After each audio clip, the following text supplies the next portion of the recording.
Tomorrow, the tributes for Governor Kathleen Blanco will continue here in Acadiana. Today in Baton Rouge, hundreds paid their respects to the late governor in the Capitol Rotunda. Katie Easter has a recap of today's ceremonies in Baton Rouge. This little light of mine, I'm gonna let it shine. This little light of mine. Because that is what she wanted for every child, for their light to shine into a brighter future, a future where the quality of their education did not depend upon the zip code.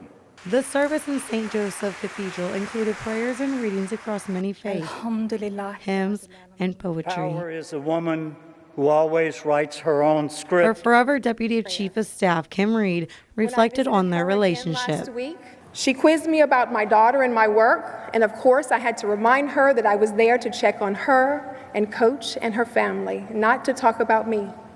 But that was Kathleen, always interested in everyone who visited her. Her casket, draped in the flag of a state she loves so much, then delivered to her widower, Coach Blanco. Governor Blanco was then brought to the Capitol, honored by a 21-gun salute before being brought into the rotunda one last time. She is survived by a large family, including her husband, Coach Blanco, and her mother, Lucille.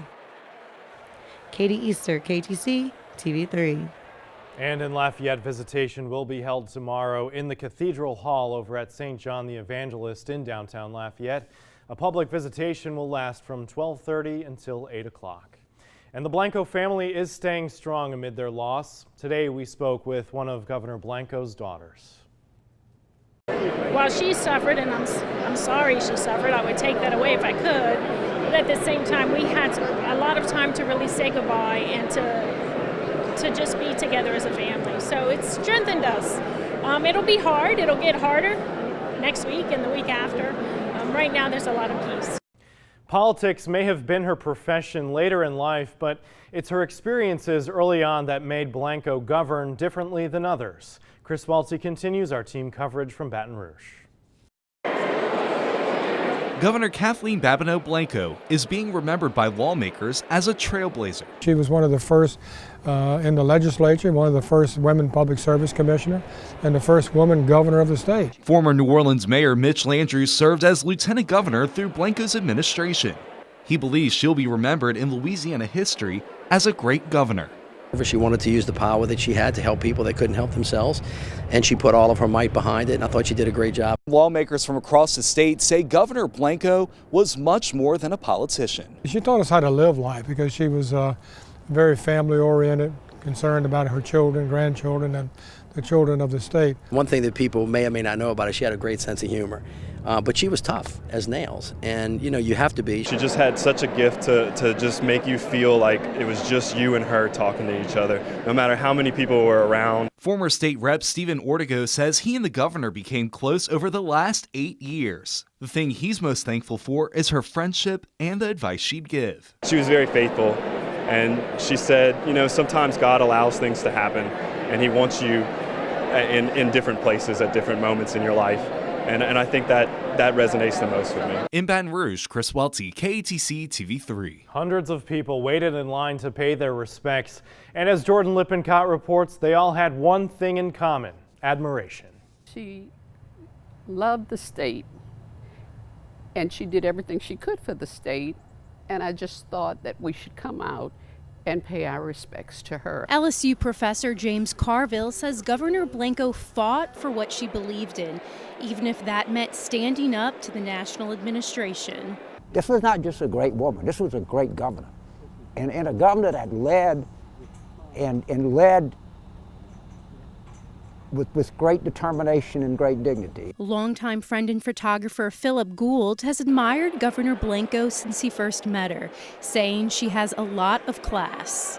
She did things the right way. She was very considerate of people, and she governed with distinction and integrity. Carville cautions not to mistake her kindness for weakness. She knew how to get the job done. People don't really realize it, but she was a tough cookie. Don't kid yourself. He says he will take her life and time in office to the classroom and turn that into inspiration. Her biggest legacy is she gives educators something to teach young people in this environment. In Baton Rouge, Jordan Lippincott, KATC TV3. Well, change in the air, especially as you look at Doppler. Usually at this hour, it's relatively quiet, but as we take a look at the local Dopplers, we're seeing scattered showers and maybe a rumble of thunder along the coast. And there's plenty more where that came from, well offshore out in the Gulf of Mexico.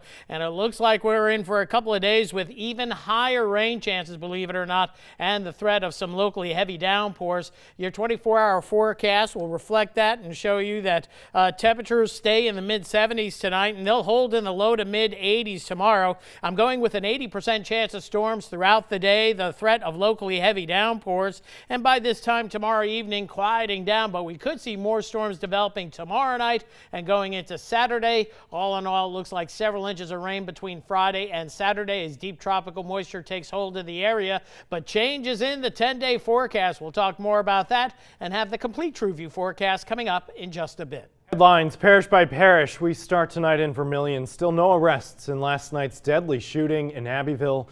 The victim has been identified as 21-year-old Jacoby Lee. Now, the shooting happened on South Gagnon Street. Witnesses say they heard 5 gunshots before Lee crashed into a utility pole. Tonight, his family is asking the public to help them find the shooter and put an end to gun violence. At least if the guns are put down, you could go home to your family.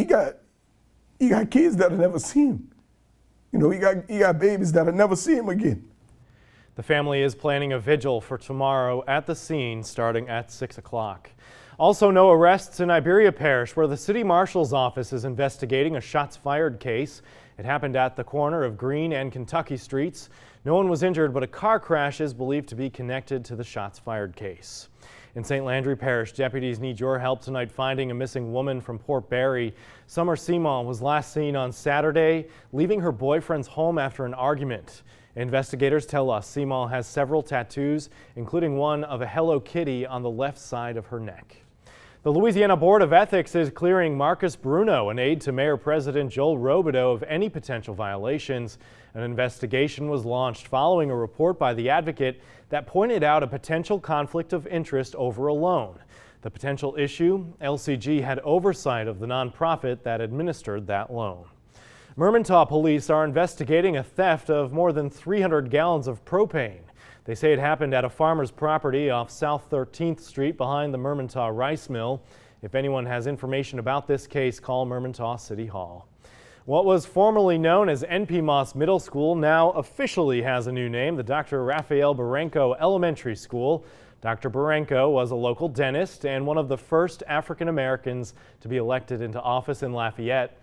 The street near the school also getting a name change in his honor. UL seeing plenty of new faces on campus today. The new student convocation is the official academic welcome for all incoming first-year students. The event enables new students to meet classmates, learn about campus activities and organizations, and also hear advice from students, faculty, and alumni. And UL is reminding the public that tomorrow is move-in day, which could lead to some heavy traffic. Starting at 7 in the morning, UL students will begin moving into the new Heritage at Cajun Village Apartments. This could impact traffic all day on Johnston Street at St. Julian Avenue and East Louis Street. Still ahead tonight, the Smithsonian's National Zoo is celebrating the birthday of one of its most popular inhabitants. That story coming up at 10:24. But first, Rob's full forecast. It's coming up next right here on Acadiana's News Channel at 10. Iberia Parish Crime Stoppers Crime of the Week. The Iberia Parish Sheriff's Office needs your help identifying the suspect involved in an attempted theft from a business located in the 2600 block of Northside Road. On the afternoon of August 12th, deputies responded to the Iberia Parish Government Sewer District No. 1 in reference to an attempted theft. Surveillance footage revealed a light in color, older model, extended cab truck entering the gated area surrounding the business. The suspect attempted to steal a boat and trailer from the rear of the business. However, the boat and trailer detached from the truck after striking a concrete barrier, causing $2,400 worth of damage to the trailer. The truck fled the scene, leaving the boat and trailer behind. If you can help identify the suspect or the vehicle involved, please submit your anonymous tip at www.p3tips.com or call 364-TIPS. On behalf of Iberia Crime Stoppers, I'm Sergeant Mallory Anselm. If you have information on this or any other crime, call Iberia Crime Stoppers at 364-TIPS. All calls remain anonymous, and you could earn a cash reward up to $1,000.